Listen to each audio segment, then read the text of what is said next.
Sudah menjadi pengetahuan umum sekarang bahwa ijazah Joko Widodo palsu. Gitu. Tinggal yang membuktikan asli Joko Widodo. Masalah pembuktian ijazah ini sangat mudah. Bahkan saya pernah menantang. Saya kalau dikasih wewenang penuh gak sampai 2 minggu selesai ini. Saya pernah katakan ini. Saya tahu ada kekuatan besar melindunginya. Ada pasar Pramuka Pojok yang nantinya sebagai saksi sejarah tumbangnya kejahatan Jokowi. Tulisan ijazah, ini logo, ini foto saya ada di sini. Sekarang ini miliknya Joko Widodo. Mana ada kelihatan?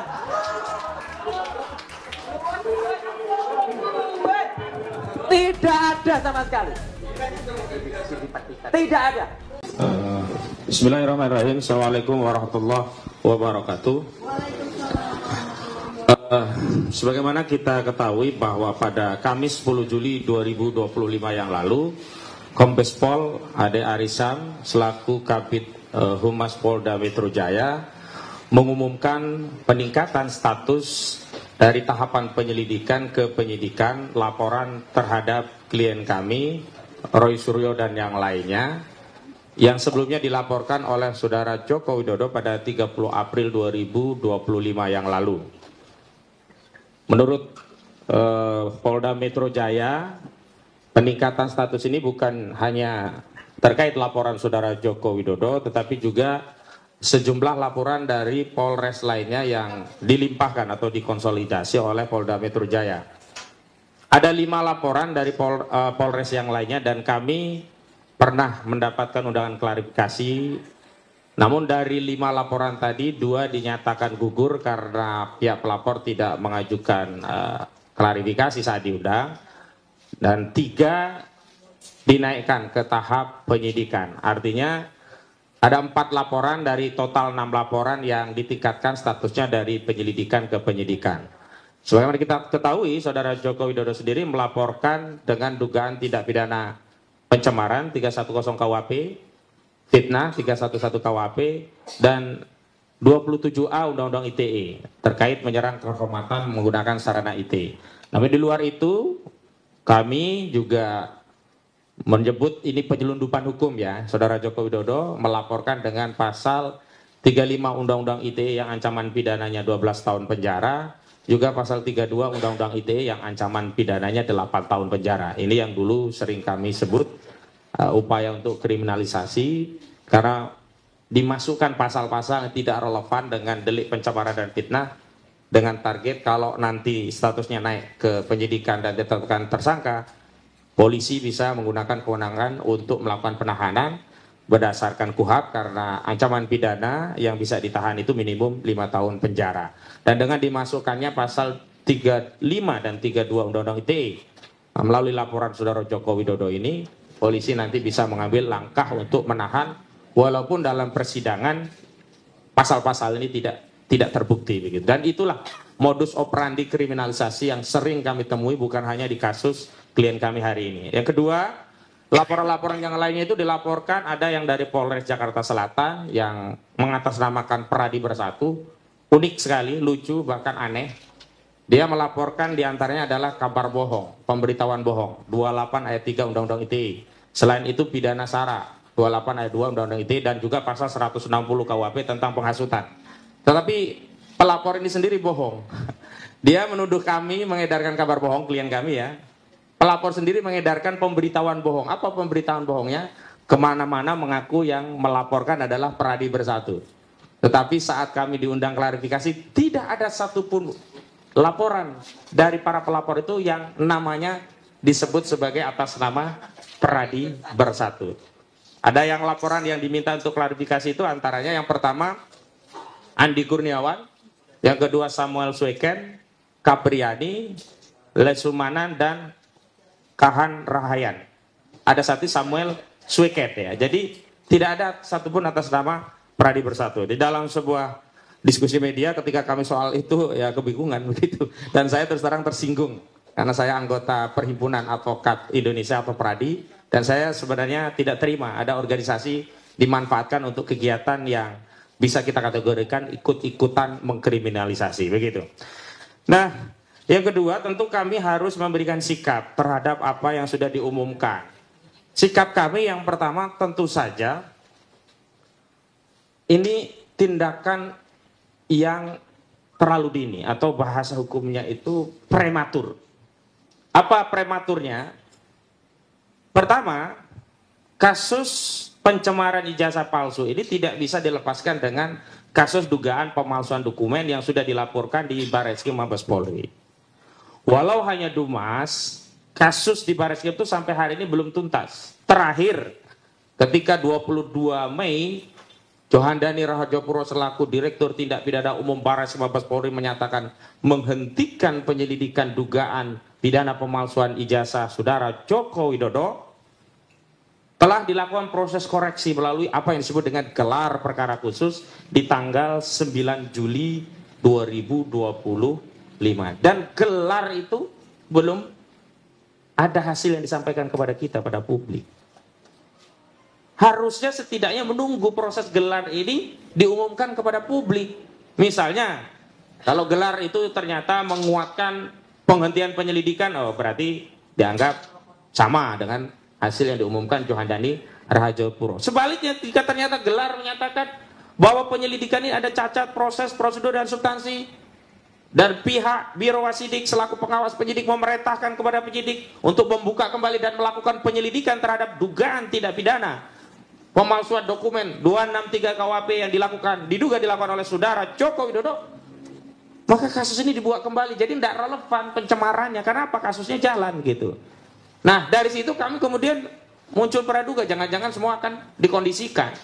Pengumuman di Barreskrim nanti juga hasilnya akan sama, sehingga Polda berani meningkatkan penyelidikan ke tahap penyidikan. Oke lah kalau skenario demikian, tapi tetap saja harusnya menunggu pengumuman dari Biro Wasidik dulu hasilnya seperti apa.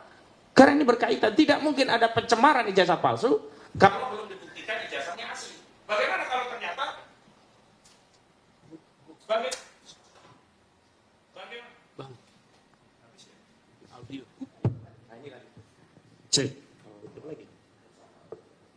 bagaimana kalau nanti kalau ternyata ijazah itu terbukti palsu? Kan nggak ada lagi fitnah, nggak ada lagi pencemaran begitu. Lagi pula sikap kami sudah jelas, kami keberatan klien kami disidik dengan pasal pencemaran dan fitnah sebelum dibuktikan ijazah ini asli berdasarkan keputusan pengadilan yang berkekuatan hukum tetap begitu. Jadi ini yang menyebabkan kami menyimpulkan ini prematur, dan karena ini prematur meloncat dari proses dan tahapan, ini yang kami sebut ada tendensi, ada atensi, ada kepentingan mengkriminalisasi klien kami melalui peningkatan tahapan dari penyelidikan ke penyidikan. Memang benar laporan Saudara Joko Widodo walaupun delik aduan tidak pernah menyebutkan siapa terlapornya. Dan dalam undangan klarifikasi klien kami bertanya siapa yang terlapor, ternyata masih dalam lidik begitu. Tapi dalam konferensi pers media dan juga laporan dari 5 Polres yang lain sudah tegas menyebut nama-namanya. Klarifikasi terakhir itu sudah jelas terlapornya. Artinya apa? Artinya kasus ini memang sengaja ya dipercepat dengan target tertentu, dan target yang paling utama adalah ingin membungkam kebenaran. Sebab kalau motifnya bukan ingin membungkam kebenaran, harusnya diberikan otoritas yang sepadan, selevel, seimbang antara pelapor dengan terlapor untuk sama-sama mengobservasi. Dan sebelum mengobservasi setidaknya ijazah itu diberikan hak akses kepada pihak untuk ngecek. Nah kalau ijazahnya ternyata asli, ya sudah, klien kami bisa minta maaf. Dan kalau ternyata dia asli dan ingin tetap melanjutkan fitnahnya, ya ayo kita ladeni fitnah itu. Tetapi sudah jelas ijazah ini dibuktikan asli. Dan kemarin ada narasi yang menurut saya harus kita luruskan. Katanya pembuktian ijazah palsu itu bisa dilakukan secara bersamaan dengan bergulirnya pasal fitnah dan pencemaran. Ini yang keliru. Untuk membuktikan ijazah Saudara Joko Widodo asli atau tidak itu ada 3 langkah. Pertama melalui pengadilan tata usaha negara. Dan ini sudah tidak memungkinkan karena basic-nya prodekatunnya sudah lebih dari 90 hari. Yang kedua, melalui proses peradilan perdata. Perdata itu harusnya juga bisa masuk pokok perkara. Ternyata putusan pengadilan negeri Surakarta tidak jauh beda dengan putusan pengadilan negeri Jakarta Pusat yang dulu sudah pernah diajukan gugatan. Apa itu? Dinyatakan pengadilan tidak berwenang untuk mengadili kasus ijazah palsu saudara Joko Widodo. Lah kalau pengadilan tidak berwenang, lalu kemana rakyat yang mencari keadilan kalau pengadilan sendiri menyatakan tidak berwenang? Ini kan sama saja ngelempar masalah ini kepada publik. Kita bingung, katanya apa? Pengadilan negeri nggak berwenang. Kenapa? Itu kewenangan pengadilan PT UN.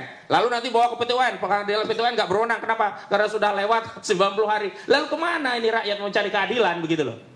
Nah sekarang satu-satunya tinggal melalui pidana. Nah kalau melalui pidana, untuk membuktikan ijazah itu asli atau tidak, bukan melalui pasal pencemaran, tetapi 263 terkait pasal dugaan pemalsuan dokumen. Sehingga yang harus diteruskan itu adalah proses di Barreskrim, bukan yang di Polda.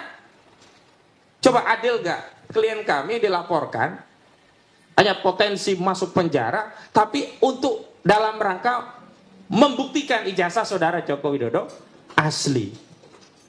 Ya kan gak seimbang posisinya, karena sudah posisi nanti jadi terdakwa. Sementara hari ini yang tertuduh, yang pertamanya harus diadili dulu itu saudara Joko Widodo. Yang hari ini prosesnya masih dalam tahap gelar perkara khusus dan belum ada pengumuman. Dan yang ketiga, apa yang kami sebut prematur itu juga kita tahu lah. Ini kan sudah menjadi bukan rahasia publik ya, sudah menjadi pengetahuan publik. Kasus ini kan bukan kasus Roy Suryo dan kawan-kawan loh. Ini sudah kasusnya rakyat. Kita tahu saat konferensi pers Kombes Pol Ade Arif San Indardi ketika ditanya oleh media, pelapor saudara Joko Widodo saat membuat laporan polisi, apakah ya termasuk skripsi melampirkan ijazah asli? Apa jawabannya? Fotokopi. Tadi sudah dijelaskan, fotokopi. Asli atau tidak Pak? Fotokopi. Asli atau tidak Pak? Fotokopi. Lalu pertanyaannya, bagaimana mungkin bukti dari pelapor yang hanya fotokopi kemudian segera dinaikkan tahapannya ke tahapan penyidikan, yang ujung daripada penyidikan itu akan ada tersangka. Harusnya kalau memang mau dinaikkan, ya ijazah saudara Joko Widodo yang katanya asli tadi disita oleh Polda Metro Jaya, dilakukan tes laboratorium forensik, ya, lalu hasilnya itu baru dijadikan dasar untuk menaikkan tahapan ke penyidikan. Oh benar ini berarti ada fitnah. Kenapa? Ternyata indikasinya ijazah ini adalah asli begitu loh. Bahwa benar sudah ada uji laboratorium forensik, tapi itu di Barreskrim. Dan itu hanya Dumas, kepentingan uji itu untuk Dumas dan sudah digunakan untuk menghentikan Dumas penyelidikan. Tidak bisa hasil dari Barreskrim dipinjam oleh Polda atau disita oleh penyidik Polda untuk melanjutkan kasus dugaan fitnah dan pencemaran. Harus disita oleh penyidiknya berdasarkan LP-nya, LP saudara Joko Widodo itu gitu loh. Lalu kami juga heran, aneh sampai hari ini bertanya-tanya, walaupun kami sudah tahu jawabannya. Sejak kapan proses penegakan hukum akses terhadap bukti itu dengan pinjam? Hebat sekali saudara Joko Widodo ini. Kalau yang lainnya disita, kenapa ada pembedaan terhadap saudara Joko Widodo? Ijazahnya tidak disita oleh Barreskrim, hanya dipinjam dan kemudian dikembalikan. Dan karena itulah saat gelar perkara khusus Biro Wasidik, ya, Barreskrim tidak bisa menunjukkan ijazah. Kenapa? Barang itu cuma pinjaman, harusnya kan disita. Kalau disita, saat Biro Wasidik bisa ditampilkan, Pak Roy Suryo bisa lihat dan ternyata asli, langsung Pak Roy Suryo minta maaf, ternyata asli, selesai. Faktanya kan nggak demikian. Terus ada narasi yang dibangun, kami nggak percaya, nanti dikhawatirkan itu jebakan Batman. Kalau nanti ditunjukkan, ya kan nanti akan difoto-foto, ada macam-macam analisisnya, nanti tambah ramai. Itu kan berarti nggak percaya bahwa ijazahnya asli. Kalau ijazahnya asli, apa sih susahnya difoto? Gak ada masalah. Diuji berkali-kali juga dengan foto, dengan analisis apapun, kalau asli gak akan ada masalah gitu loh. Artinya mohon maaf hari ini jika perkara ini berlarut-larut, saya minta maaf kepada seluruh rakyat Indonesia, bukan karena klien kami, bukan karena kami lawyer, karena kami memang tugas dan tanggung jawabnya membela klien kami. Tapi ini sumber masalahnya adalah saudara Joko Widodo sampai hari ini tidak mau menunjukkan ijazah yang disebutnya asli itu kepada kita semua. Jadi jangan dibalik-balik, jangan kita yang kemudian dianggap bikin gaduh. Akarnya ada di sana. Dan yang terakhir, kami menegaskan bahwa proses yang ada di Polda Metro Jaya itu sebenarnya repetisi, pengulangan terhadap proses yang telah dilakukan oleh Barreskrim. Apa itu? Ya ini tidak ada transparansi, tidak menjamin kredibilitas, dan pasti tidak ada akuntabilitas. Dan itu yang dulu kami jadikan dasar untuk mengajukan proses permohonan gelar perkara khusus terhadap Dumas yang tiba-tiba gelar perkara sepihak oleh Barreskrim dan dihentikan. Dan hari ini Polda mengulangi gelar perkara sepihak. Ade Ari Syam itu menyatakan udah gelar perkara, tapi gelar perkara yang mana? Kami tidak pernah dilibatkan. Bukti-buktinya udah lengkap, bukti yang mana? Semua sudah ada saksi ahli-ahli yang mana? Makanya kami juga akan mempertimbangkan upaya hukum yang sama sebagaimana sudah ditempuh di Barreskrim Mabes Polri untuk melakukan upaya permintaan gelar perkara khusus lagi. Kenapa? Karena terus terang kami tidak mempercayai proses prosedur dan tahapan yang dilakukan Polda, di mana kami tidak dilibatkan setidaknya untuk tahu ini loh tahapannya, ini loh bukti-buktinya, ini loh prosesnya, ini loh prosedurnya, ini loh dasar kewenangan kami melakukan penyelidikan, ini loh hasil kesimpulan dari penyidik terkait proses penyidikan, ini loh pemandangan ahli tentang unsur-unsur yang berkenaan dengan pasal. Kan nggak diberitahu. Kok juga bersamaan dengan saudara Jokowi pulang, seolah-olah ini kado untuk Jokowi. Pak Jokowi ini ada kado, Bapak udah pulang, udah agak sehat mungkin ya, ini ada kado, tahapannya naik ke penyidikan. Gak bisa begitu, hukum harus tegak lurus. Yang lapor siapapun, sekalipun itu yang melapor adalah mantan Presiden Republik Indonesia. Selamat datang Pak Said Didu. Mungkin Bang Tendri agak geser nanti ya. Juga Bu Kurnia mungkin agak nyembil sana aja biar tidak ada perempuan di sarang penyamun ya. Ya gitu. Nah Pak Said Didu di tempatnya Bu Kurnia aja. Nah, sini. Nah. Ya. Enggak, Bu Kurnia itu bisa. Nanti lewat situ ya. Lewat sana Bang. Bang, ada akses dari belakang Bang. Ini resiko kalau terlambat memang begini Bang. Iya. Sebelahnya aja. Geser-geseran.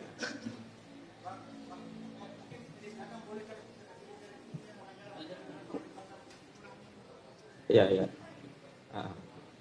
Oke. Masih ada satu lagi nggak? Mungkin ada satu yang geser untuk mengganti ya. Yang penting cukup. Baik, saya lanjutkan. Jadi ketika kami rencana mengambil upaya hukum untuk mengajukan gelar perkara khusus, itu adalah bagian dari proses agar apa yang dilakukan oleh institusi kepolisian yang kita sayangi, kita cintai itu benar-benar transparan, kredibel dan akuntabel, sehingga apa? Hasilnya bisa dipertanggungjawabkan kepada publik.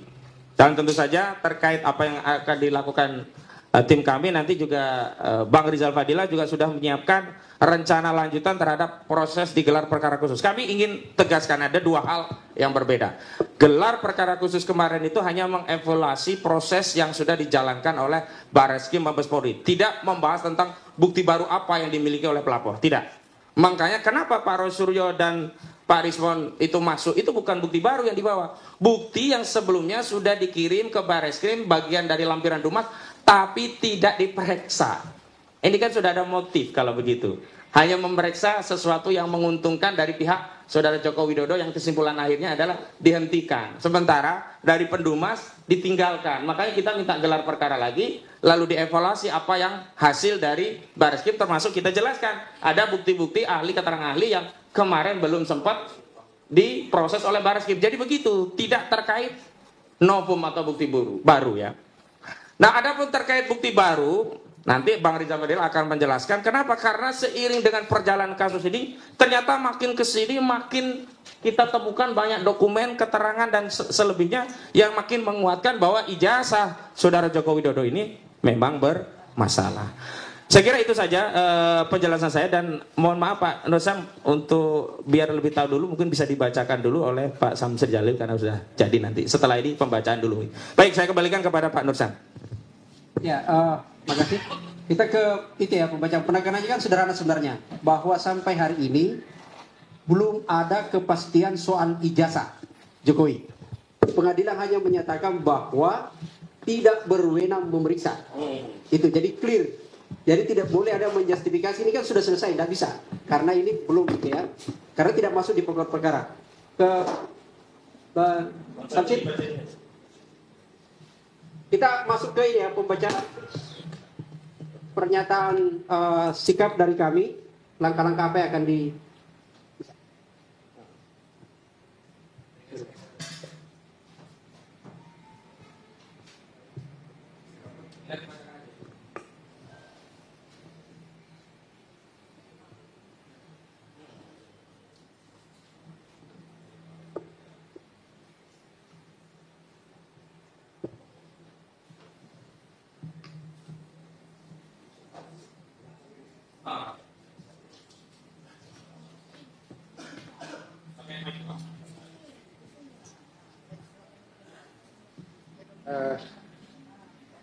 saudara sekalian, saya membacakan pengumuman Polda Metro Jaya Primatur, kasus penyemaran dan fitnah ijazah palsu Jokowi tak dapat ditingkatkan ke penyidikan tanpa pembuktian ijazah Jokowi asli.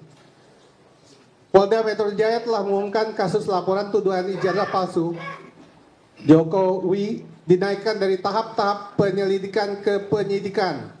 Hal itu telah disampaikan oleh Kabid Humas Polda Metro Jaya, Kombes Polisi Ade Arisam Indradi pada hari Kamis 10 Juli 2025. Berkenaan dengan hal itu, kami, tim advokasi anti kriminalisasi akademisi dan aktivis selaku kuasa hukum Roy Suryo, Rizmon Sianipar, Rizal Fadila, Kurnia Tri Royani menyampaikan pandangan hukum sebagai berikut. Pertama, peningkatan status penyelidikan kasus dugaan pencemaran dan fitnah soal ijazah palsu yang diajukan oleh Saudara Joko Widodo ke tahap penyidikan tidak memiliki dasar hukum, mengingat seseorang hanya dapat dinyatakan melakukan pencemaran dan fitnah ijazah Jokowi palsu setelah dibuktikan ijazah Saudara Joko Widodo asli. Bukti hukum bahwa ijazah Jokowi asli harus berdasarkan putusan pengadilan yang berkekuatan hukum tetap, karena hanya putusan pengadilan yang bisa memberikan deskripsi yang otoritatif secara hukum untuk menyatakan ijazah Saudara Joko Widodo. Dalam kasus ini, ijazah Saudara Joko Widodo belum pernah dibuktikan oleh putusan pengadilan asli. Bahkan Saudara Joko Widodo hanya bermodal ijazah fotokopi saat membuat laporan polisi ke Polda Metro Jaya. Hal mana telah ditegaskan oleh Kombes Polisi Ade Arisam Indradi dalam konvers menjawab pertanyaan media dengan menegaskan bukti ijazah Joko Widodo yang dimiliki penyidik Polda Metro Jaya hanya berupa fotokopi. Dalam hukum pembuktian, dokumen fotokopi tidak memiliki kekuatan hukum dan bukan termasuk alat bukti yang sah sebagaimana dimaksud dalam pasal 184 KUHP. Kedua, kasus dugaan pemalsuan dokumen ijazah Joko Widodo saat ini sedang diperiksa oleh Biro Wasidik Bareskrim Polri melalui gelar perkara khusus pada tanggal 9 Juli 2025 lalu. Hingga saat ini belum ada pengumuman hasil atau kesimpulan dari gelar perkara khusus tersebut. Karena itu, tindakan Polda Metro Jaya yang meningkatkan status penyelidikan dugaan pencemaran dan fitnah ijazah palsu Joko Widodo terlalu prematur. Bahkan ada dugaan kuat karena ada pesanan dan desakan dari pihak-pihak tertentu. Mengingat hasil gelar perkara khusus Biro Wasidik Bareskrim Polri dapat memerintahkan penyelidikan ulang kepada Ditpidum Bareskrim Polri yang sebelumnya telah menghentikan dumas dugaan ijazah palsu Saudara Joko Widodo. Ketiga, proses gelar perkara yang dilakukan oleh Polda Metro Jaya soal kasus pencemaran dan fitnah ijazah palsu Joko Widodo dengan hasil meningkatkan status penyelidikan ke tahap penyidikan tidak transparan, tidak kredibel, dan tidak akuntabel. Keputusan sepihak tanpa melibatkan klien kami selaku pihak terlapor dalam perkara tersebut. Polda Metro Jaya kembali melakukan tindakan ceroboh seperti yang dilakukan Bareskrim Mabes Polri yang mengumumkan sepihak penghentian Dumas dugaan ijazah palsu Jokowi. Karena itu kami juga mempertimbangkan akan mengambil upaya hukum dengan meminta proses gelar perkara khusus atas peningkatan status penyelidikan ke tahap penyidikan dugaan pencemaran dan fitnah yang diumumkan oleh Polda Metro. Demikian pernyataan hukum disampaikan. Terima kasih. Jakarta 14 Juli 2025. Tim Advokasi Anti Kriminalisasi Akademisi dan Aktivis. Tertanda Petrus Salestinus SH, Koordinator Litigasi, Ahmad Hozinuddin SH, Koordinator Non Litigasi. Sekian, terima kasih. Ya, makasih Pak Samsir Jalil gitu ya. Pembacaan pernyataan siap kita ini kalau kita lihat, kita dengarkan seolah-olah ini ada kejar-kejaran gitu ya. Antara Bareskrim, Polda gitu. Tapi untuk menanggapi kenapa kejar-kejaran seperti ini, nanti Pak Saidi dulu yang bisa menganalisis itu. Kita ke Pak Rizal Fadila dulu. Apa langkah hukum yang akan dilakukan dalam waktu yang sesingkat-singkatnya? Ya. Assalamualaikum warahmatullahi wabarakatuh. Tentu langkah hukum yang akan diambil adalah menyampaikan kepada pihak Bareskrim untuk mengambil keputusan. Desakannya adalah bahwa terdapat unsur pidana pada proses penyelidikan di Bareskrim ya, dengan terlapor Joko Widodo, pasal 263, 264, 266 KUHP. Jadi kita sangat yakin dan akan menyampaikan bahwa penyelidikan yang lalu itu terdapat unsur pidana. Karenanya harus ditingkatkan ke proses lanjutan, ke penyidikan sampai ke proses peradilan, di mana Joko Widodo tentu sebagai pihak pesakitannya atau terdakwanya.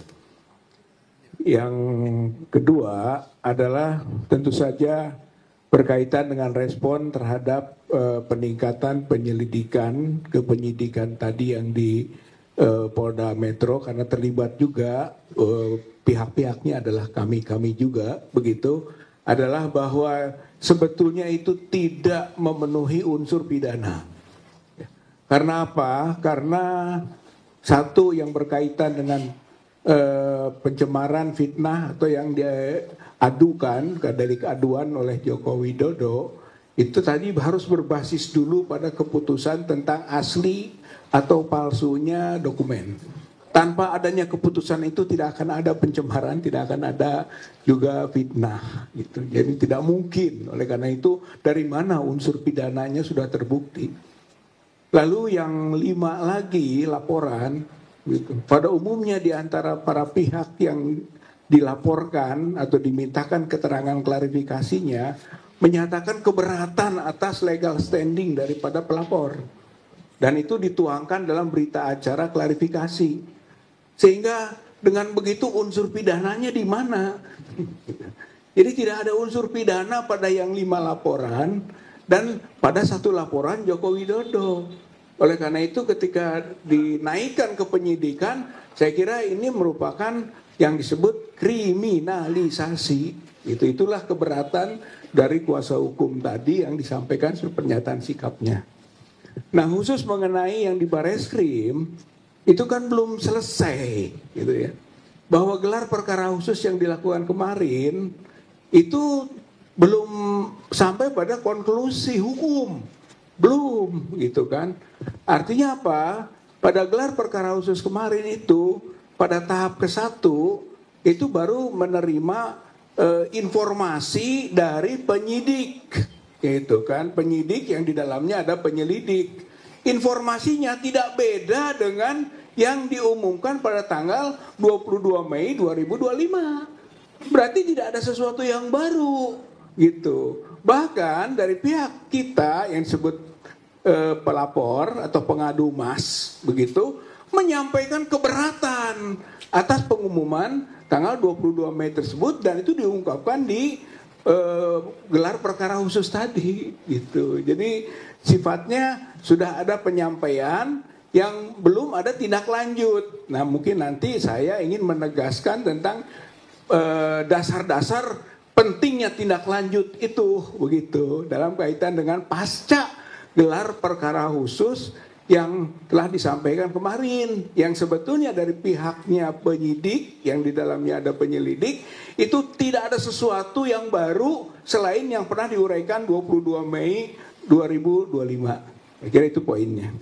Nah, bagaimana langkah kita akan kita lakukan? Saya kira nanti siang, itu kan, pas pertemuan hari ini, kami akan, khususnya TPUA dan tim kuasa hukum, akan datang ke Bareskrim, gitu, menyampaikan bukti tambahan pendalaman penyelidikan, gitu, untuk mengambil konklusi bahwa penyelidikan belum selesai, itu ya. Nanti siang kita akan sampaikan itu di Bareskrim, khususnya kepada Karo Wasidik Bareskrim Mabes Polri, itu siang ini. Gitu ya. Nah, apa poinnya? Begini, pasca gelar perkara khusus, harapan agar proses penyelidikan dapat berlanjut hingga tahap penyidikan dan lanjutannya. Itu yang kita akan mohonkan dan kita desak. Karena alasannya begini.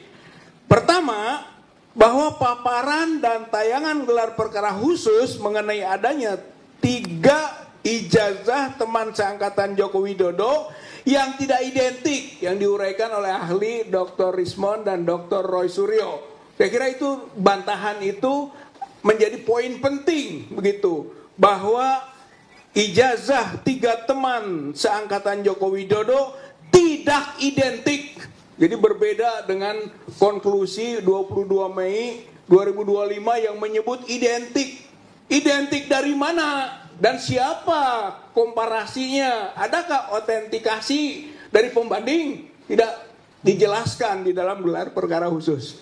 Kami menyampaikan sesuai dengan uraian Dr. Roy Suryo khususnya mengenai 3 ijazah itu, yaitu Pronojiwo 115, Hari Mulyono 116, Sri Murtiningsih 117, patut untuk dijadikan dasar adanya unsur pidana pada ijazah palsu Joko Widodo, karena dibandingkan dengan ijazahnya Joko Widodo tidak identik. Kalau tidak identik, ada unsur pidana. Gitu. Ini yang disebut dengan dasar kenapa ditingkatkan ke proses penyidikan dan seterusnya. Itu yang pertama. Yang kedua, perbedaan nama, tanda tangan, pembimbing utama, ya Profesor Dr. Rizur Ahmad Sumitro pada lembar pengesahan skripsi Joko Widodo. Dengan nama tanda tangan disampaikan putrinya Aida Grenburi Alumnus Fakultas Kehutanan UGM, sebagaimana ditayangkan, itu ditayangkan juga oleh kita, begitu, ditayangkan saat gelar perkara khusus, dapat pula menjadi dasar adanya unsur pidana pada dugaan ijazah palsu Joko Widodo pada Dumas TPUA. Berarti poin pentingnya unsur pidana ada. Begitu, ini poin penting. Nah, yang ketiga, adanya temuan mengenai indikasi tim pembuat atau keterlibatan orang tertentu dalam pembuatan ijazah palsu Joko Widodo di Pasar Pramuka Pojok. Menjadi alasan bahwa penyelidikan masih harus berlanjut. Itu poinnya. Penyelidikan itu tidak boleh dihentikan. Hasil gelar perkara khusus tidak boleh sampai pada konklusi menghentikan penyelidikan seperti 22 Mei 2025 yang lalu.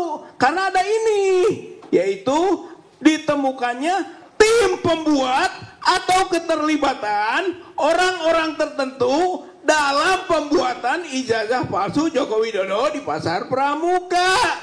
Itu artinya sekarang tesis sudah bergeser. Dulu tesisnya ijazah asli, antitesisnya palsu. Sekarang geserannya, sintetesisnya ijazah Joko Widodo itu palsu. Itu antitesisnya asli. Berarti kewajiban membuktikan sudah bergeser. Sudah menjadi pengetahuan umum sekarang bahwa ijazah Joko Widodo palsu. Gitu.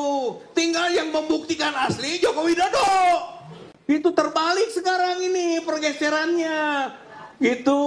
Maka Joko Widodo harus membuktikan asli. Dan itu belum ada. Maka belum ada dampak hukum bagi kami, gitu, para pihak ini. Belum ada dampak hukum, gitu. Nah, dengan itu kami sampaikan bukti nanti pada siang hari itu.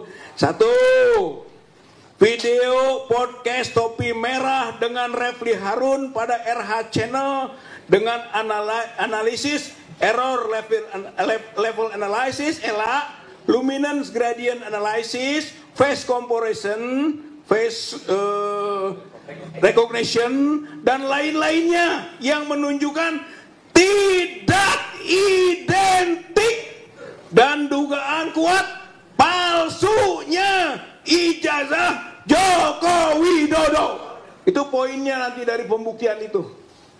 Yang kedua, video podcast Darmawan Sepriosa dengan mantan Intel Bin, ya, Bapak Kolonel Purnawirawan Sri Rajasa Chandra dalam acara Madilo Forum Keadilan TV mengenai investigasi pembuatan dokumen palsu di Pasar Pramuka Pojok yang memperkuat dugaan pembuatan ijazah palsu Joko Widodo antara tahun 2012 sampai 2014. Begitu. Di lokasi tersebut.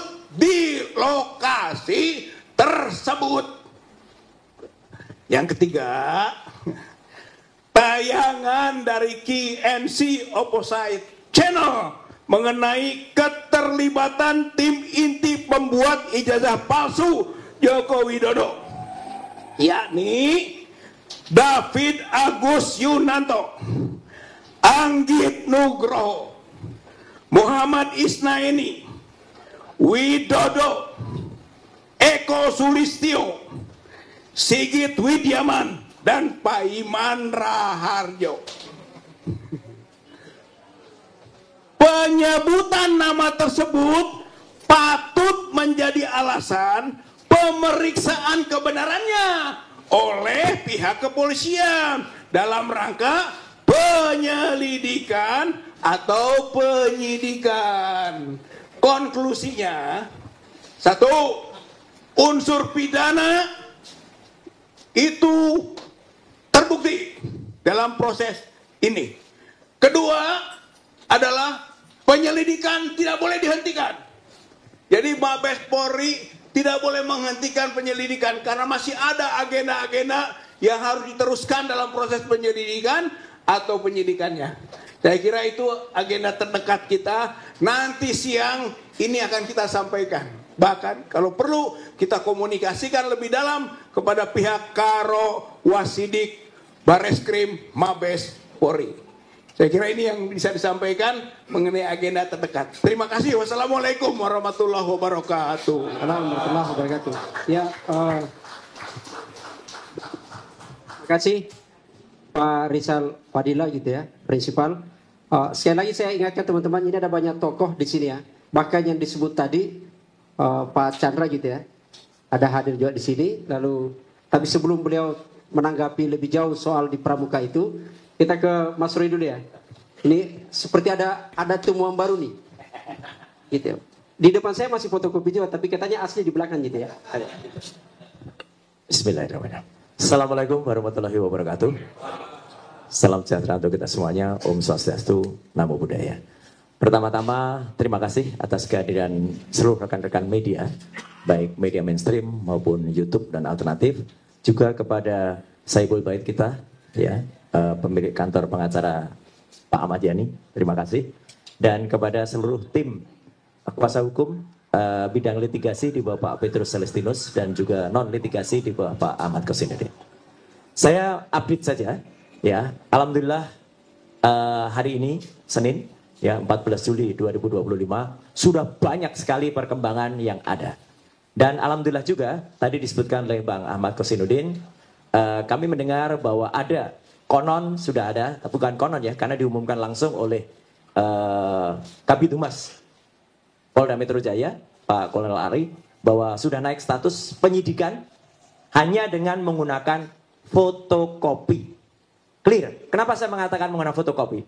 Tidak pernah ada bukti, baik visual, video, tayangan, maupun bukti yang langsung, kehadiran Joko Widodo ke Polda Metro Jaya menyerahkan yang asli. Dia pernah datang, membawa sebuah map, dan map itu ditekuk-tekuk. Ditekuk-tekuk. Kalau ditekuk-tekuk jelas tidak mungkin itu ijazah asli. Karena ijazah asli itu kaku sekali dan mapnya adalah map yang sangat tebal, map kulit. Memang pernah ada seseorang bernama Wahyudi mengantarkan yang konon, nah ini saya sebut konon karena penampakan nggak pernah kelihatan. Konon sebuah ijazah dalam tanda kutip ke Mabes Polri, ke Baris Krim. Itu ada orang. Tapi kemudian hanya beberapa hari dikembalikan tanpa disita. Jadi artinya Kolonel Ade Ari ketika ditanya teman-teman media, clear betul ditanyakan asli atau fotokopi. Tadi diulangi berkali-kali oleh Pak Kosinudin. Fotokopi. Fotokopi. Teman-teman tahu semua, dalam hukum fotokopi bukan bukti. Clear ya.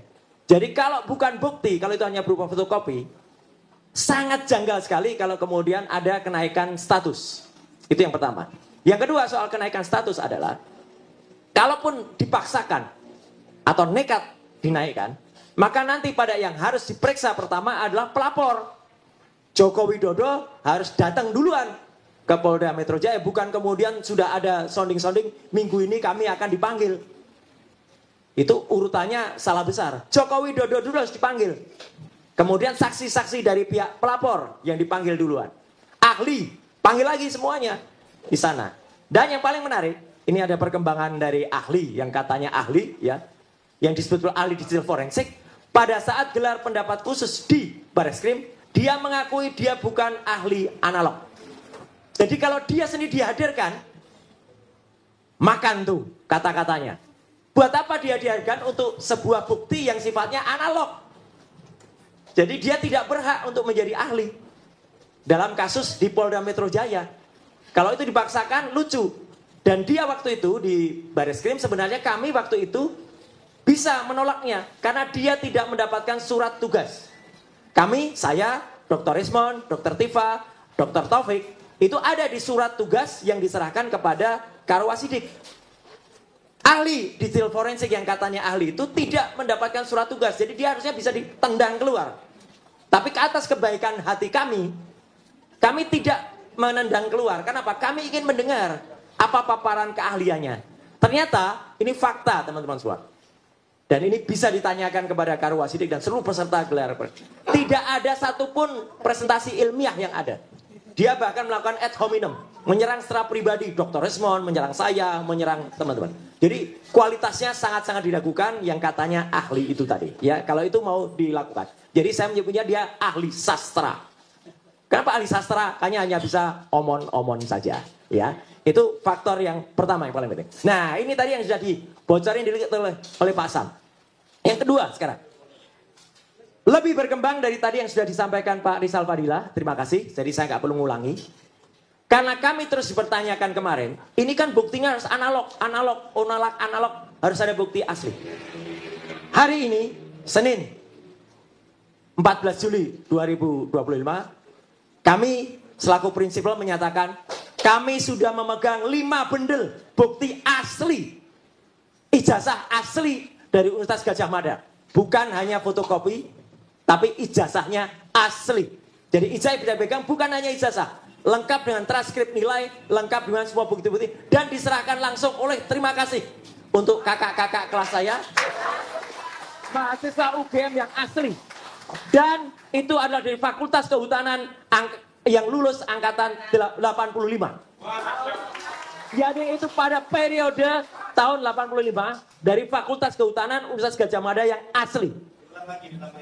Jadi kami sudah mendapatkan tim hukum termasuk tim advokasi, kami sudah mendapatkan, mohon izin masih di tangan kami karena atas pesan dari yang bersangkutan kami memegang amanah betul, jangan ditunjukkan dulu, nanti di pengadilan baru ditunjukkan. Tapi saya tidak mau hanya omon-omon, saya tunjukkan nanti analisisnya. Jadi fakta ini, bukan cuma omon-omon seperti pihak sono. Ya. Ada 5 bendel, sekali lagi, ada 5 bendel ijazah plus transkrip nilai asli dari UGM, Universitas Gadjah Mada. Bukan UPP, Universitas Pasar Pojok Pramuka. Ya. Yang diserahkan secara baik, berjiwa nasionalis oleh kakak-kakak kelas saya, karena saya angkatan, saya lulus 91, beliau-beliau itu angkatan 85. Dan tidak hanya dari Fakultas Kehutanan, ada juga fakultas lain, tapi tahunnya sama, lulus 85. Semuanya asli. Dan apa bedanya? Ternyata perbedaannya sangat tajam dengan yang disebut-sebut ijazah miliknya Joko Widodo. Apa ketajamannya? Ini baru saya katakan. Saya sedikit contoh saja pakai ijazah saya sedikit ya. Ini ijazah asli saya. Ya, sebelah kanan kenapa beruat gitu? Ini nanti ada analisisnya, analisis ELA. Ini ijazah saya tahun 91, 6 tahun setelah ijazah 85.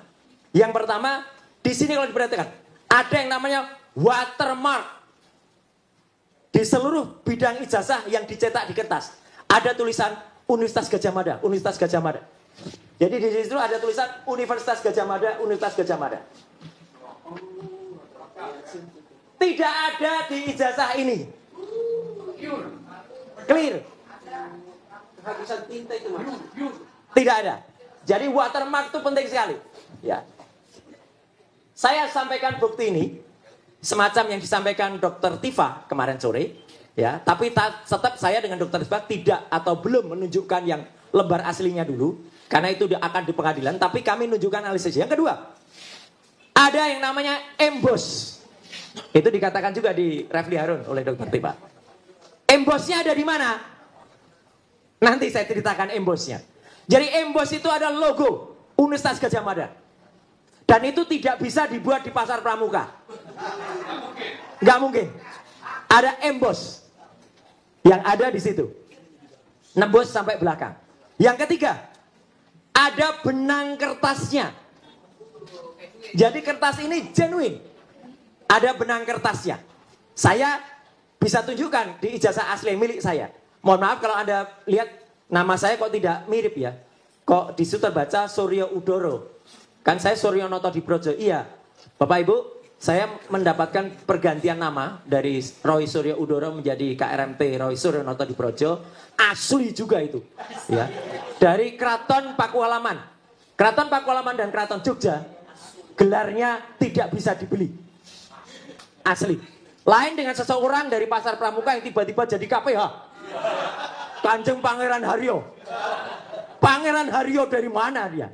Ya, atau ada orang yang tiba-tiba namanya Pangeran Mangkubumi. Pangeran dari mana dia? Ya. Nah, itu ya. Jadi jangan menyoal soal nama. Yang ketiga, ada logo di tengah. Dengan tinta tertentu. Yang tinta itu unik. Kadang-kadang tinta itu tembus sampai belakang kalau yang di aslinya. Karena tinta itu terbuat dari barang yang mahal. Itulah kalau ijazah asli. Dan yang kelima, ijazah saya sudah tidak ada.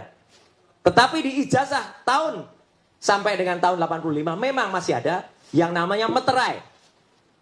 Meterainya nilainya tertentu. Kalau nilainya salah berarti ijazahnya palsu. Tahun 85, nilai dan warna meterainya adalah tit. Saya sembunyikan dulu untuk bukti nanti di pengadilan. Nah, jadi teman-teman Pak, ada 5 kategori perbedaan ijazah asli milik 5 bundel. Sahabat-sahabat, maaf, kakak-kakak kelas saya, alma mater, yang se-alma mater Universitas Gadjah Mada, yang sekali lagi terima kasih kakak-kakakku, Anda telah benar-benar dan ini undangan juga terbuka untuk semua aktivis, semua alumnus Universitas Gadjah Mada Silakan kalau Anda ingin menyerahkan itu, boleh ke kuasa hukum, boleh ke kami, boleh ke Dr. Rismon, atau juga ke Dr. Tifa. Ya, gitu. Kami akan simpan sebaik-baiknya dan kami akan rawat sebaik-baiknya. Nah, sesuai dengan janji saya kepada mereka, saya lakukan juga uji ELA. Jadi ini sekaligus jawaban teman-teman semua. Ada seorang yang katanya ahli, tapi tidak bisa mengatakan, dia hanya nggak bisa aja pakai ELA, tapi dia bilang, ELA tuh nggak bisa untuk uji digital. Mas, ngaku aja kamu nggak bisa lakukan ELA. Topi merah, itu adik kelas saya. Ya, itu pun bisa melakukan ELA. Gitu, error level analysis. Error level analysis itu artinya apa, teman-teman? Adalah kita menguji ijazah, atau apapun. Kalau itu terdapat rekayasa, atau terdapat penambahan, itu akan error pada bidang gambarnya. Tolong perhatikan ijazah saya ini, teman-teman semua. Ini adalah ada tulisan ijazah. Kalau di ELA, di sini masih ada sisa tulisan IJA, masih ada. Masih ada juga logo UGM. Masih ada juga bagian foto saya. Masih ada juga tanda tangan dari rektor. Masih ada juga watermark, embossnya sebenarnya masih ada. Di ELA kelihatan. Inilah ijazah yang disebut milik Joko Widodo di tahun 85. Maaf. Kelihatan nggak bedanya, teman-teman semua? Ini gambar jelas, yang masih ada tulisannya. Ini kita cari tulisan ijazah aja nggak ketemu, logo aja nggak ketemu, bahkan mana nggak ketemu. Artinya ini adalah gambar yang sudah hasil rekayasa. Pak intelijen Pak Rajasa sangat paham. Ini adalah ijazah saya secara full, kalau secara ELA. Masih, maaf gini kebalik. Jelas sekali, bahkan legislasinya aja masih kelihatan. Ini tulisan ijazah, ini logo, ini foto saya ada di sini. Sekarang ini miliknya Joko Widodo. Mana ada kelihatan?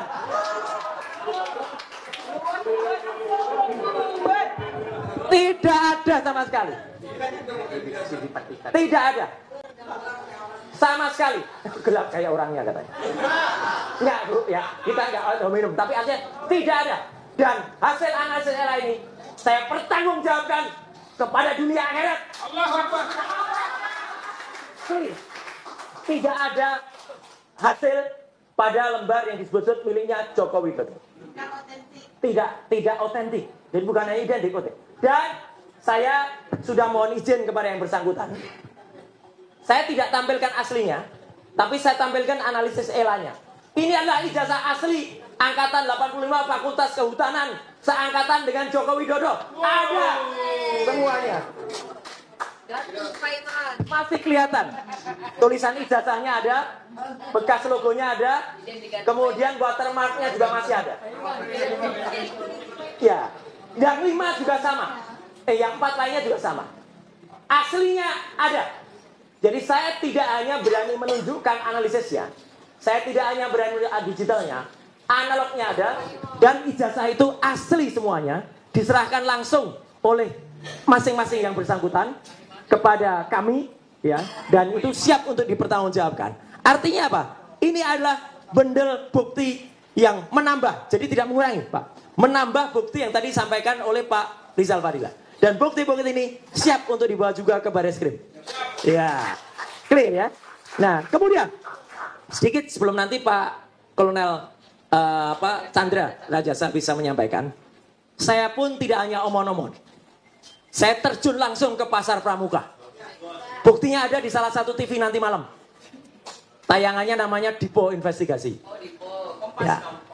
Dan akan saya presentasikan lusa di acara namanya Rakyat Bersuara. Ya, bersama Dr. Tifa dan bersama Dr. Taufik. Ya, itu kami akan cerita detail banget soal ini. Artinya apa? Nanti Pak jelaskan. Saya juga sudah mendapatkan bukti temuan. Yang namanya, saya sulit nyebutnya profesor ya. Karena profesor kok hanya 2 bulan. Dia dapat profesor itu 2 bulan dan itu dia ngaku sendiri. Dari tukang sapu jadi profesor. Profesornya hanya 2 bulan. Ya. Nah itu. Yang itu pun kalau di halaman Dikti, di website Dikti, itu juga nggak jelas. Karena katanya S2-nya di, kok bukan Pasar Pramuka, tapi di Mustopo beragama, tapi ada yang nyebut S2-nya di kampus lain. Jadi nggak jelas itu, ya sekolah dua. Dan dia jelas betul masih menyelenggarakan acara halal bihalal di belakang pasar pojok Pramuka. Jadi bohong kalau dia mengatakan dia tidak pernah lagi ke pasar Pramuka sejak tahun 2022. 2002. Dia masih 1 Mei 2025. Jadi masih beberapa hari yang lalu menyelenggarakan. Dan menariknya, di antara orang-orang yang datang itu, Pak Sri, 5 diantaranya terlibat dengan pembuatan ijazah palsu ini. Clear.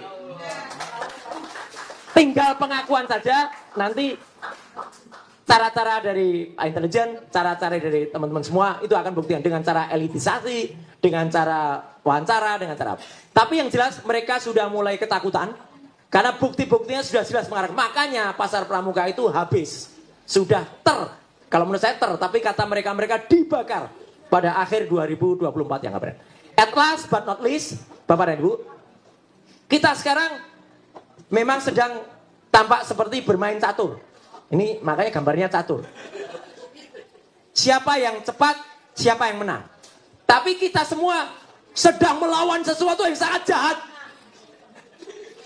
Yang sangat jahat adalah yang mengaku-aku sebagai Raja Jawa. Ngakunya Raja Jawa.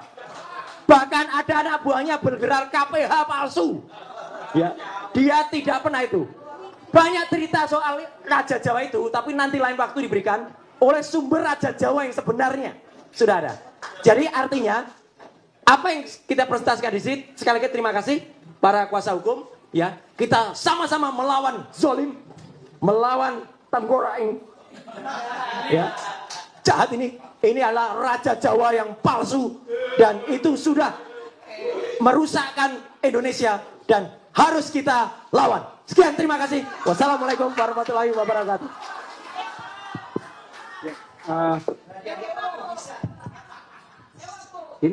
Assalamualaikum warahmatullahi wabarakatuh. Saya pikir bangsa Indonesia harus menyimpan semua dokumen elektronik hari ini, siapa-siapa yang hadir di tempat ini. Karena saya menganggap orang-orang inilah yang menyelamatkan bangsanya. Jadi jangan hilang dokumen ini. Saya kemarin nelpon Pak Husainuddin, kita harus ketemu, bangsa ini betul-betul harus diselamatkan. Karena di titik tikungan yang sangat tajam, yang hampir seluruh aparat dan penguasa sudah menempatkan pembohong sebagai pahlawan. Dan orang jujur menjual kebenaran sebagai pecundang. Ini titik krusial yang sangat-sangat bahaya. Kita harus berkumpul apapun resikonya. Apapun resikonya kita harus hadapi. Saya memberikan penghormatan dan mungkin ya ngambil contoh lah. Katanya Raja Jawa ini pantas jadi nabi, kata mereka. Tapi ada yang menyatakan bahwa ini ada iblis yang dikirim dari neraka. Iblis yang dikirim dari neraka untuk merusak negeri ini. Dan saya berharap teman-teman ini adalah malaikat-malaikat melawan iblis itu. Ya, Dr. Suryo tidak lelah hampir 24 jam untuk berjuang, dan saya nggak tahu istrinya ngomong apa. Ya, yang kedua Dr. Tifa, seorang perempuan yang sangat tangguh dengan berbagai tantangan.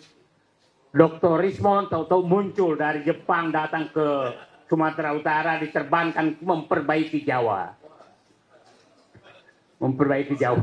Kemudian ada Pak Rizal Fadila, kita tahu ini adalah pejuang dari dulu, tidak pernah kendor apapun.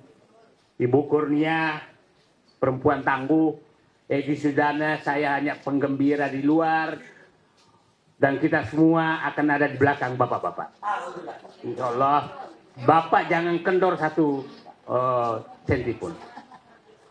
Ijazah palsu menurut saya ada 5 kebohongan yang mau disembunyikan oleh mereka. Bukan hanya Jokowi. 1, kebohongan identitas diri Jokowi sendiri itu yang dia paling takutkan terbuka. Identitas diri kan kita tahu ceritanya sebenarnya, dan kalau ini terbuka maka kita tahu siapa yang membentuk Joko Widodo sebenarnya.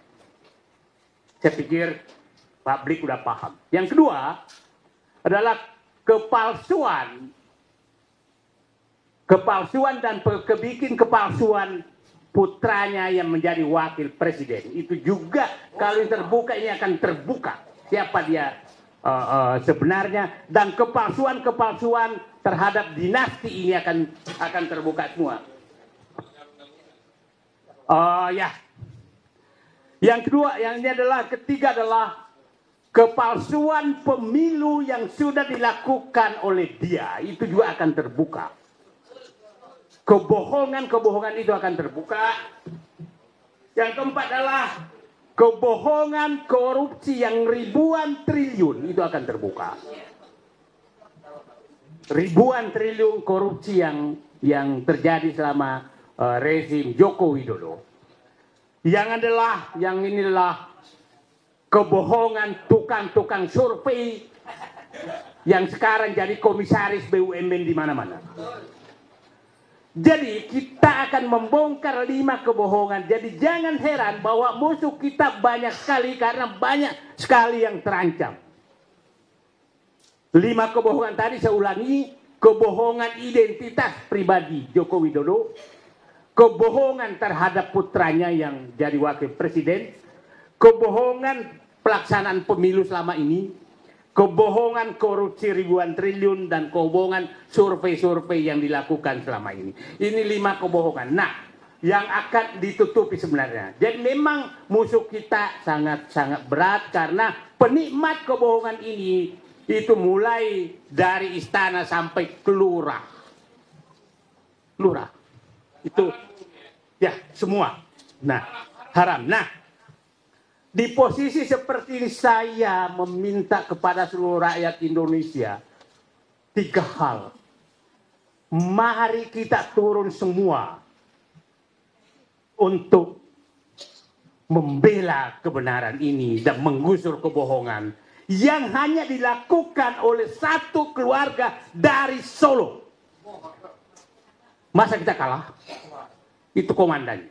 Yang lain itu anak semua. Nah, saya pikir bapak-bapak jenderal pasti mendidih mendengarkan masa kita kalah sama satu dinasti yang tidak jelas. Ya. Yang kedua, kepada seluruh aparat, berhentilah aparat hukum menjadi pelindung daripada raja bohong ini. Betul-betul adalah hati nurani kalian. Saya berharap 3-4 orang yang pernah jadi pelaku utama raja bohong ini mengakulah. 2-3 orang saja mengaku, saya pikir Anda akan jadi pahlawan menyelamatkan bangsa ini. Jangan sembunyikan terus. Yang terakhir kepada Presiden Prabowo, kalau tidak mampu memihak kepada kebenaran, minimal Bapak diam saja, nggak usah melindungi. Kalau memang tidak mampu, karena sering sekali ada kode-kode dari Solo itu langsung letoi lagi. Percayalah, kalau Bapak membela kebenaran, rakyat akan ada di belakang Bapak. Tapi apabila Bapak takut terus dari raja bohong, maka batas rakyat juga ada sabarnya. Kami masih menaruh harapan pada Bapak, tapi rakyat juga ada batasnya. Kalau raja bohong ini selalu diistimewakan, maka rakyat akan keluar dengan hati nuraninya. Hanya itu saja dari saya. Hari ini titik tikungan yang sangat tajam. Kepada seluruh rakyat Indonesia, bersatulah. menggusur raja bohong ini untuk menyelamatkan negara. Mulai dari Sabang sampai Merauke, turunlah. Jangan diam demi bangsamu. Coba kita lihat, mulai kemarin di Aceh coba diganggu oleh menantunya. Di Papua dia coba ganggu lewat lewat oligarkinya dan lewat yang memberikan Raja Jawa, yaitu Bahlil. Jadi semua tinggal menunggu waktu akan dihancurkan oleh mereka kalau kita diam. Saatnya melawan. Bismillahirrahmanirrahim. Assalamualaikum warahmatullahi wabarakatuh. Ya, teman-teman, saya tidak akan menanggapi 5 kebohongan itu ya. Tapi ini mengingatkan bahwa kalau teman melek informasi, ada kasus korupsi di Pertamina, dugaan kasus korupsi 286 triliun. Hampir setengah triliun kan gitu. Itu baru satu kasus. Celakanya bukannya diperbaiki, tapi komisarisnya adalah dari para lembaga survei. Saya ke Pak Majen Sunarko, saya persilakan. Majen Purnawirawan gitu ya. Dan saya ingatkan alhamdulillah, kumisnya masih mempesona, nggak ada yang berani nyukur. Jadi nggak ada yang berani nyukur itu, sok-sokan aja itu. Bismillahirrahmanirrahim. Assalamualaikum warahmatullahi wabarakatuh. Salam sejahtera bagi kita semua. Bapak-bapak, ibu-ibu, hadirin sekalian yang saya muliakan dan saya hormati, dan saudara-saudara sebangsa setanah air yang mungkin memonitor melalui media sosial. Seperti tadi yang disampaikan oleh Pak Said Didu, saya di sini sebetulnya sebagai penggembira, ya, karena yang bermain, yang perang mati-matian sini ada tim penasihat hukum, tim advokasi anti kriminalisasi dan sebagainya itu. Nah, pada kesempatan ini saya sampaikan kepada Bapak Ibu dan saudara-saudara sebangsa setanah air, kami penggembira mendukung penuh semua upaya kerja tim penasihat hukum atau tim advokasi anti kriminalisasi yang dilakukan oleh pemerintah terhadap anak bangsa yang sekarang sedang menuntut kebenaran. Dan saya nggak mengatasnamakan siapapun karena nanti diprotes. Karena kemarin yang kita membuat forum Purnawirawan Prajurit TNI, kemudian ada lembaga mengatakan enggak, itu kan hanya sebagian TNI yang katanya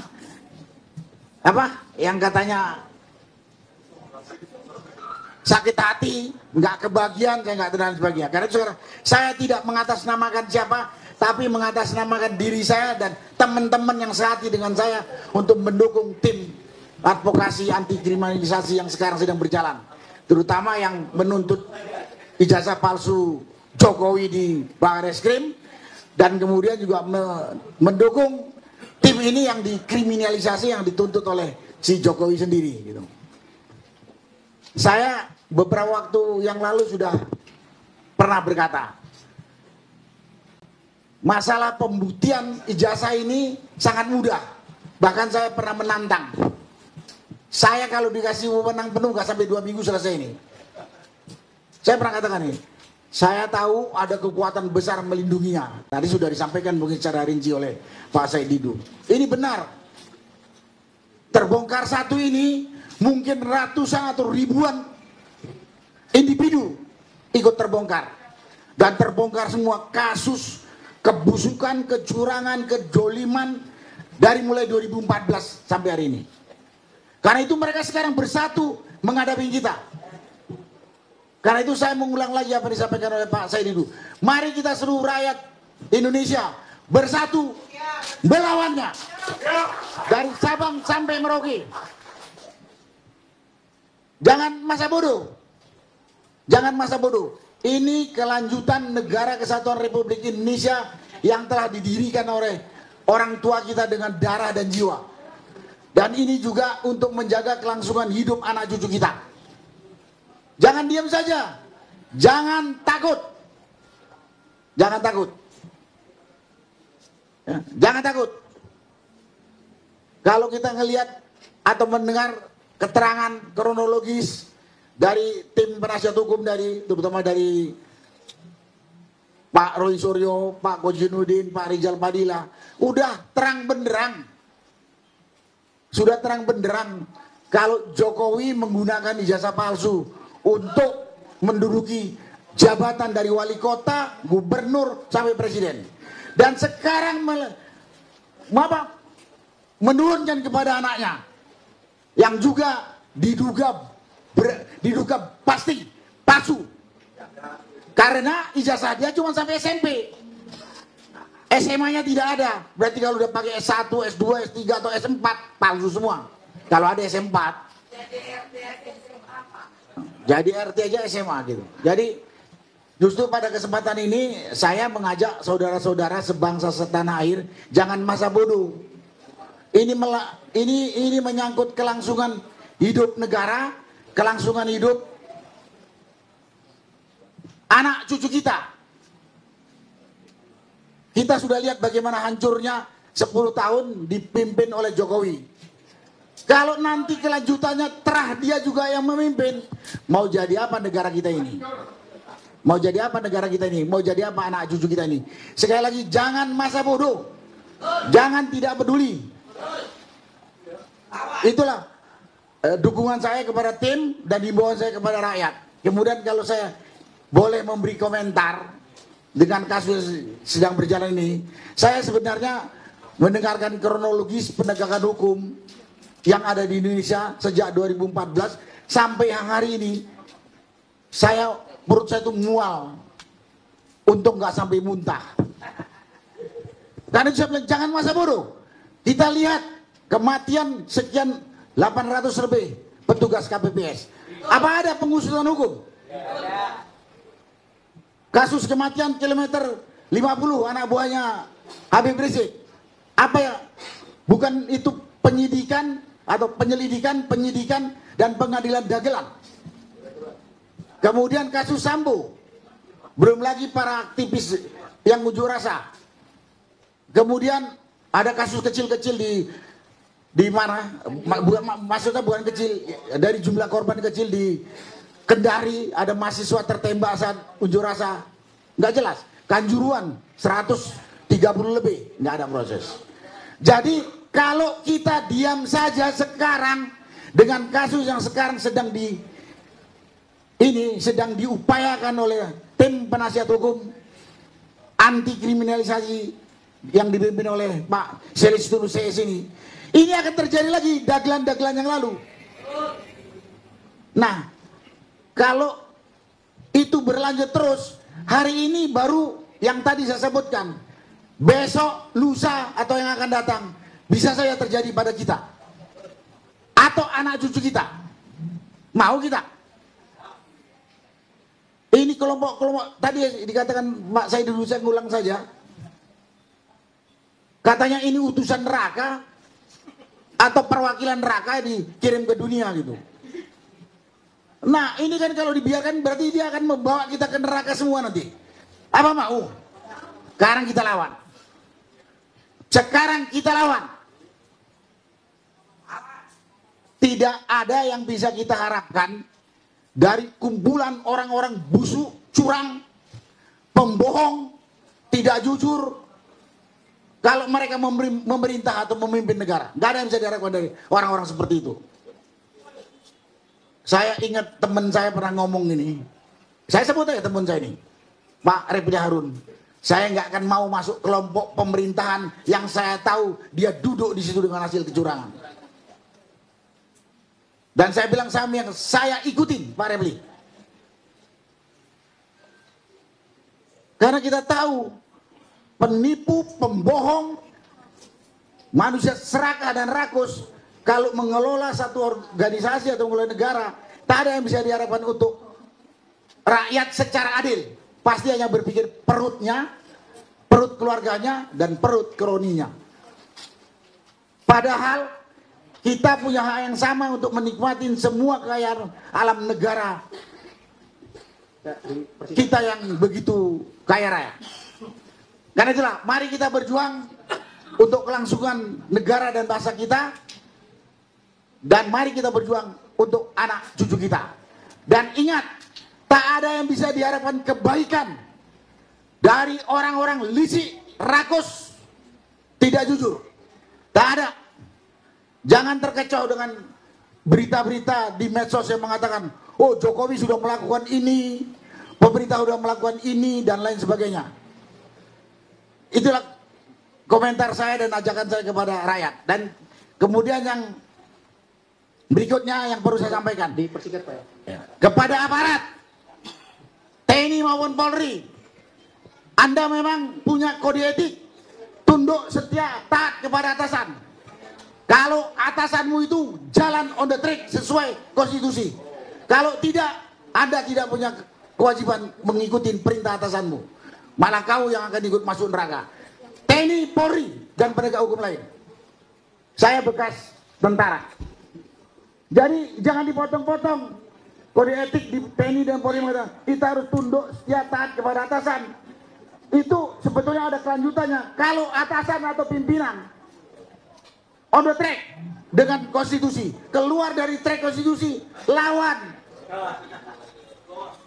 Jangan kamu mau ikut masuk neraka nanti di akhirat. Itu kepada aparat. Ini saya lihat dalam penegakan hukum sekarang ini, yang saya katakan mudah banget membongkarnya, tapi kelihatan aparat dalam hari ini polisi melakukan tindakan-tindakannya absurd, gak masuk akal. Gak malu? Gak malu Anda?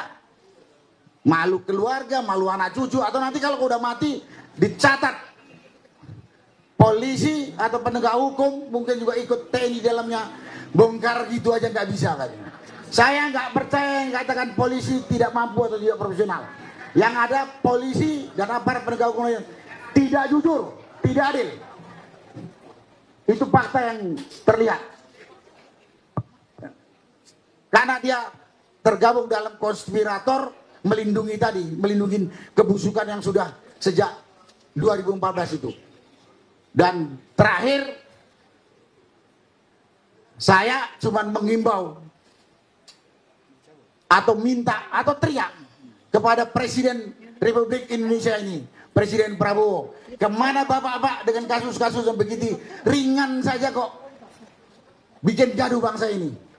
Tapi gaduh ini saat ini kalau berlanjut bukan gaduh Pak, mungkin kita bisa pecah belah karena aparat yang bapak kendalikan bertindak tidak jujur dan tidak adil. Udah sangat kelihatan, absurd. Ini tadi juga secara rinci sudah disampaikan oleh Pak Said Didu. Dan itu sekali lagi yang terakhir ini, pemerintah ini kemana? Ini masalah tidak berat. Dan jangan buat narasi-narasi yang bikin Bapak, sebetulnya Pak Presiden maksud saya, sebetulnya malah merendahkan diri Bapak. Narasi macam kabinet saya bekerja baik, apalagi dan lain sebagainya, banyak sekali. Saya kalau disuruh kumpulin sekarang banyak, nanti saya ditegur sama pembawa acara terlalu banyak saya ngomong. Tapi banyak sekali kasat mata, mudah diselesaikan kalau presiden mau bersikap jujur, adil, bertanggung jawab. Dah, lain-lain nggak ada. Kalau ada yang mengganggu Bapak, kalau Bapak sudah jujur, adil, saya siap mati di depan Bapak. Dan banyak rakyat. Untuk melindungi Bapak. Untuk melindungi Bapak, Presiden. Jadi jangan takut. Itulah yang bisa saya sampaikan pada kesempatan ini. Terima kasih. Wassalamualaikum warahmatullahi wabarakatuh. Jadi, jujur itu hebat, culas itu setan. Ke Bu Kurnia, sikat ya. Karena sudah jam, terus mau masuk dulu.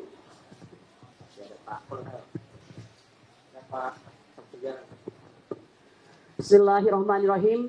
Assalamualaikum warahmatullahi wabarakatuh.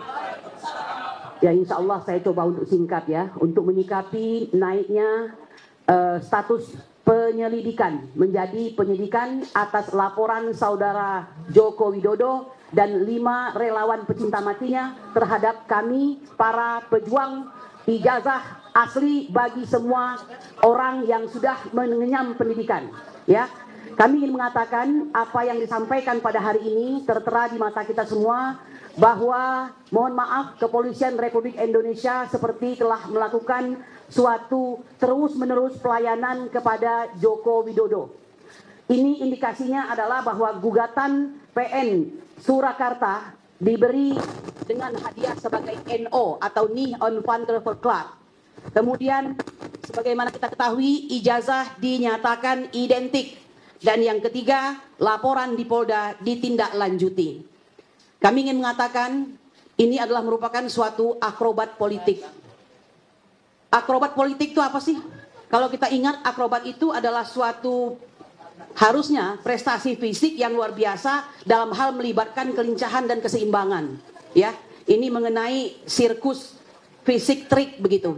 Dan ini tidak dibutuhkan dalam penegakan hukum. Nah, oleh karena itu, kami ingin mengingatkan kepada Kepolisian Republik Indonesia bahwa sesungguhnya kami semua ini yang telah diberikan status sebagai terlapor sebelumnya sama sekali tidak pantas untuk diproses hukum. Semua peraturan ditabrak, ya sebagaimana yang seharusnya menjadi dasar pertama kali, yaitu pasal 10 Undang-Undang Perlindungan Saksi dan Korban, di mana ayat 1 mengatakan saksi, korban, saksi pelaku, dan atau pelapor tidak dapat dituntut secara hukum, baik pidana maupun perdata, atas kesaksian dan atau laporan yang akan, sedang, atau telah diberikannya, kecuali kesaksian atau laporan tersebut diberikan dengan etikat yang tidak baik. Dalam hal terdapat tuntutan hukum terhadap saksi korban, saksi pelaku, dan atau pelapor, atas kesaksian dan atau laporan yang akan, sedang, atau telah diberikan, tuntutan hukum tersebut wajib ditunda sehingga kasus yang ia laporkan atau ia berikan kesaksian telah diputus oleh pengadilan dan memperoleh kekuatan hukum tetap. Dan kita melihat bahwa semua hukum dasar ini ditabrak oleh Kepolisian Republik Indonesia. Saya ingin mengingatkan pasal 19 Undang-Undang Polri atau Undang-Undang Kepolisian, pejabat Kepolisian Negara Republik Indonesia dapat bertindak menurut penilaiannya sendiri untuk kepentingan umum. Tindakan ini hanya dapat dilakukan dalam keadaan sangat perlu dengan memperhatikan peraturan perundang-undangan dan kode etik profesi Kepolisian Republik Indonesia. Pasal 19, pejabat Kepolisian Negara Republik Indonesia harus bertindak berdasarkan norma hukum dan mengindahkan norma agama, kesopanan, kesusilaan, serta menjunjung tinggi hak asasi manusia dalam melaksanakan tugas dan wewenangnya. Kepolisian Negara Republik Indonesia mengutamakan tindakan pencegahan dalam melaksanakan tugas dan wewenang. Demikian 2 buah pasal Undang-Undang Kepolisian atau Undang-Undang Polri yang menurut kami ini pun telah ditabrak. Bapak Ibu sekalian, sebagai tambahan saya ingin menambahkan kepada Anda, karena di dalam gelar perkara khusus kemarin, kuasa hukum dari atau penasehat hukum dari Bapak Joko Widodo itu mengatakan bahwa tidak ada hubungannya antara Dumas yang dilaporkan oleh TPUA dengan perkara yang mereka laporkan di Polda. Saya ingin mengatakan itu suatu kebohongan, ya, karena justru laporan tersebut ada dikarenakan ada Dumas kami di Bareskrim. Saya menyatakan demikian karena kami adalah saksi hidup yang datang ke Solo bersama Rizal Fadilah dan Damai Hari Lubis. Kami adalah orang-orang yang berhadapan dengan saudara Joko Widodo, ya, dengan catatan telah berkirim surat sebanyak 2 kali, yaitu tanggal 24 Maret dan tanggal 5 April juga berkirim surat ke rektorat daripada UGM, ya. Nah, jadi kami ingin mengatakan dijawab dengan sangat baik. Kami datang dengan baik, meskipun harus kami sampaikan dengan jujur bahwa di dalam pertemuan dengan saudara Joko Widodo kami telah diintimidasi, ya. Kami diintimidasi beberapa kali dengan mengatakan karena ini sudah ramai, saya akan menempuh jalur hukum. Ya, kata jalur hukum di situ bukan melakukan suatu gugatan PMH misalnya di pengadilan, bukan. Dan sudah dijawab beberapa hari kemudian setelah kami kembali ke Jakarta dengan laporan yang dilakukan nabok nyilih tangan, yaitu 5 orang melakukan pelaporan lebih dahulu mungkin untuk test the water begitu ya. Barulah pada tanggal 30 April 2025 beliau sendiri yang melaporkan ke Polda Metro Jaya. Jadi saudara Yakub Hasibuan, jika Anda mengatakan ini adalah tidak ada hubungannya, itu suatu kebohongan besar. Oleh karena itu, saya tambahkan, sebagai seorang advokat yang disumpah, kami menjalankan tugas kami berdasarkan ketuhanan yang Maha Esa. Oleh karena itu, kami mengingatkan saudara kami se-Integrated Criminal Justice System Polisi Republik Indonesia untuk mengingat kembali surat An-Nisa ayat 135 yang berbunyi, wahai orang-orang yang beriman, jadilah kamu penegak keadilan, menjadi saksi karena Allah, walaupun terhadap dirimu sendiri atau terhadap ibu bapak dan kaum kerabatmu. Jika dia yang terdakwa kaya ataupun miskin, maka Allah lah yang lebih tahu kemaslahatan atau kebaikannya. Maka janganlah kamu mengikuti hawa nafsu karena ingin menyimpang dari kebenaran. Dan jika kamu memutarbalikkan kata-kata atau enggan menjadi saksi, maka ketahuilah Allah Maha mengetahui terhadap segala sesuatu apa yang kamu kerjakan. Demikian yang bisa saya sampaikan. Semoga kiranya keadilan segera datang. Subhanarabbika rabbil izzati amma yasifun wa salamun alal mursalin walhamdulillahi rabbil alamin. Assalamualaikum warahmatullahi wabarakatuh. Ya, berikutnya terakhir ke Pak Majen Purnawirawan Samsul Jalal. Pakai baik. Setelah itu kita kalau ada tanya jawab ya, setelah ini. Nanti teman-teman pengacara lain yang menjawab ya kalau.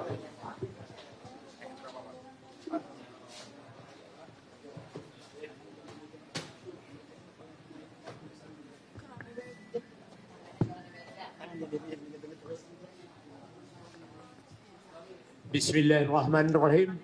Assalamualaikum warahmatullahi wabarakatuh. Selamat pagi dan salam sejahtera untuk kita semuanya. Sama saya dengan Jenderal Nako, ya. Kita ini, iya apalah ya. Tapi saya bukan pengumumira, saya mendukung penuh advokat. Ya. Iya, saya terima kuasa. Jadi saya ada juga pengacara juga. Sedikit saya kembangkan diri. Saya tamatan AMN 65. Ya, dan kemarin Pak Narko itu kumpul ya. Siapa? Samsi Sedergar. Nah, itu rating saya itu. Saya baru umur 28 tahun. Kalau menurut hijrahnya 83 tahun, 38 tahun. Enggak mau. Saya nggak ada lagi. Betul apa yang dijuangkan oleh advokat kita ini yang takut, dia takut mati. Karena ini adalah jihad, ya, melawan kezoliman. Karena ada yang zolim itu kepada kita, apalagi kepada bangsa, kita wajib untuk melawannya. Kalau tidak kuat kita malah mencegahnya, dan enggak, yang selama iman adalah mendoakannya. Tapi ini bukan benar, kita sanggup untuk melawannya. Atau bilang Jenderal Nako tadi, polisi tidak akan mampu. Ya. Tahu kan polisi tidur, tahu kan? Itu sudah mereportkan hari polisi bangun. Saya sudah bicara di mana-mana tuh. Dan kenyataan ini fakta, bukan apa-apa. Coba di Kendari itu ada demo itu, data Brimob bawa senjata. Loh, menghadapi rakyat pakai senjata itu kan penakut namanya.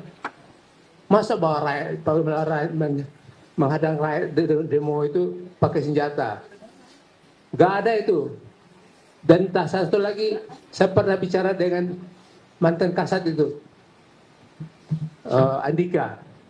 Itu untuk negara Papua itu kan dirubah. Tadinya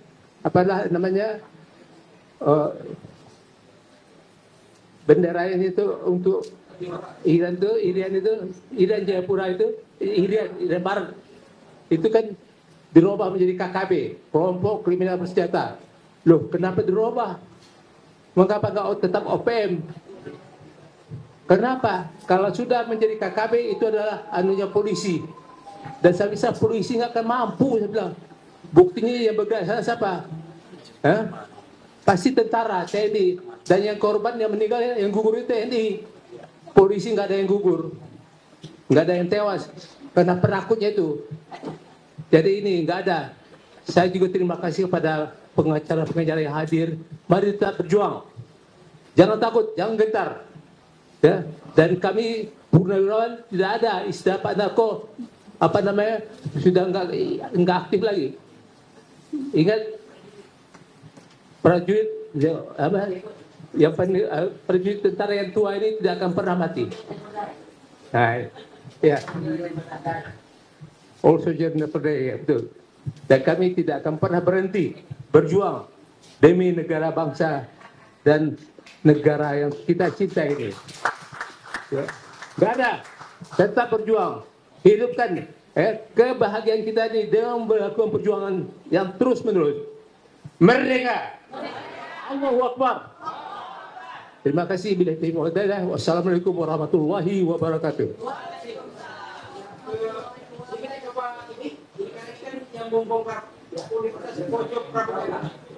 Assalamualaikum warahmatullahi wabarakatuh.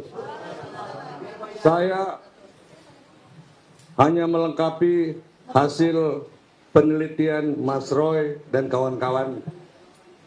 Sebagaimana saya sampaikan terdahulu, ada Pasar Pramuka Pojok yang nantinya sebagai saksi sejarah tumbangnya kejahatan Jokowi.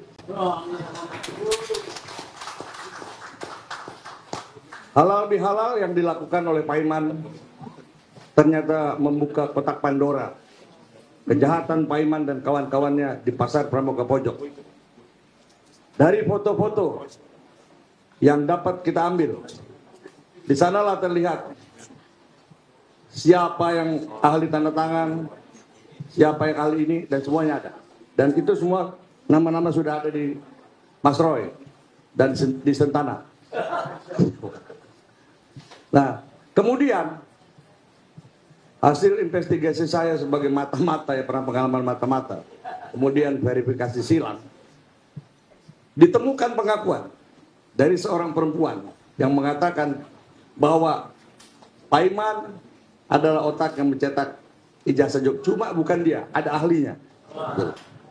Dan ini sebuah pengakuan. Nah, oleh karenanya, kenapa polisi takut untuk menyentuh Pasar Pramuka? Karena disitulah akan terbongkar bahwa terjadi sebuah kebohongan yang dilakukan oleh Jokowi. Tapi satu hal lagi yang penting saya sampaikan. Jokowi bukan hanya pembohong, tapi dia pengkhianat. Seperti yang Bapak katakan soal Papua. Bulan Agustus 2014, berdasarkan pengakuan seorang tokoh adat di Papua Barat, Jokowi berkunjung ke Brisbane dan bertemu dengan Profesor Damin Kingsbury. Saya tahu orang ini, saya tahu persis. Menyerahkan dokumen referendum Papua Barat. Anda tahu siapa Damin Kingsbury? Dia adalah international advisor untuk Pretilin pada saat jajak pendapat. Setelah itu terjadi peningkatan eskalasi gerakan OPM. Ini adalah manuver Jokowi dengan menggunakan Profesor Damin Kingsbury. Damin Kingsbury juga adalah international advisor untuk gerakan separatis di Indonesia, termasuk terhadap GAM dan OPM. Jadi Pak, kalau kita hanya katakan Jokowi pembohong, itu masih kurang. Jokowi ada pengkhianat. Jadi kalau hari ini terjadi kriminalisasi terhadap suara kebenaran yang dilakukan oleh rakyat, diwakili oleh Mas Rosuryo dan kawan-kawan, ya, kemudian dilakukan oleh instrumen hukum di bawah kekuasaan Presiden Prabowo. Jika Prabowo melakukan pendiaman terhadap masalah ini, Prabowo juga ikut berkhianat terhadap Republik ini. Terima kasih. Sekali lagi, Bapak harus ingat, ketika Pak Jokowi ngomong depan publik, kemudian publik percaya, dia bingung. Karena dia sendiri nggak percaya sama omongannya. Assalamualaikum warahmatullahi wabarakatuh.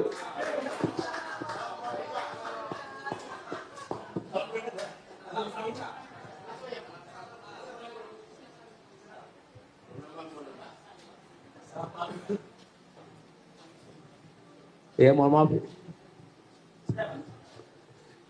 Ini ceritanya yang sekarang ini adalah pengalian isu, ya, pengalian isu. Jadi semuanya Roy Suryo saya itu dikriminalisasi. Gak ada lagi. Dan itu soalnya sekarang ini itu ditemukan bunker, ya. Di sana terkumpul duit triliunan, ya. Dan sekarang diamankan oleh Luhut Panjaitan. Luhut Panjaitan itu pengkhianat, ya. Didukung oleh Hendro Priyono, ya. Hendro Priyono itu kami dia tahu siapa Jokowi, tahu dia. Jokowi itu PKI. Dia bukan dilahirkan di Solo, tapi dilahirkan di Desa Boyolali, ya. Itu nama Desa Giriroto. Semua itu orang PKI. Nah, jadi ini yang perlu kita sadari bahwa sekarang si Luhut itu, ya, dia berusaha bagaimana untuk mengambil bunkernya itu, supaya jangan diambil oleh yang lain-lain dulu. Makanya ini dialihkan isu ini supaya kita ribut jangan ijazah palsu. Ijazah palsu itu sudah palsu ya jelas. Ya. Tapi polisi ini ya, polisi saya bilang itu polisi tidak benar. Maka korupsi juga di partai coklat yang banyak, ya, yang banyak korupsinya itu. DPR semuanya itu korupsi. Sudah di DPR itu Ciptaning, sama Eko, Oneng, itu banyak lagi. Itu PKI-PKI. Dan kita sekarang dikendalikan oleh PKI gaya baru. Maka kita diadu domba. Maka kita yang hadir di sini dan semua rakyat bangsa Indonesia jangan terpengaruh oleh PKI gaya baru. Kita diadu domba. Maka kita sadar sekarang bahwa kita harus tetap berjuang. Insya Allah, Allah bersama kita. Allahu Akbar. Terima kasih. Baik teman-teman sekalian, karena waktu gitu ya. Kecuali nanti kalau ada yang mau bertanya, ini semua ada tim lawyer untuk bisa menjawab gitu ya. Ada Basam Serjalin, ada Bang Tenri, Panjahmada, Membeli. Ini banyak nih. Bang Medi, siap gitu ya. Jadi belakang ini. Jadi yang tertinggi, yang maha tinggi gitu ya.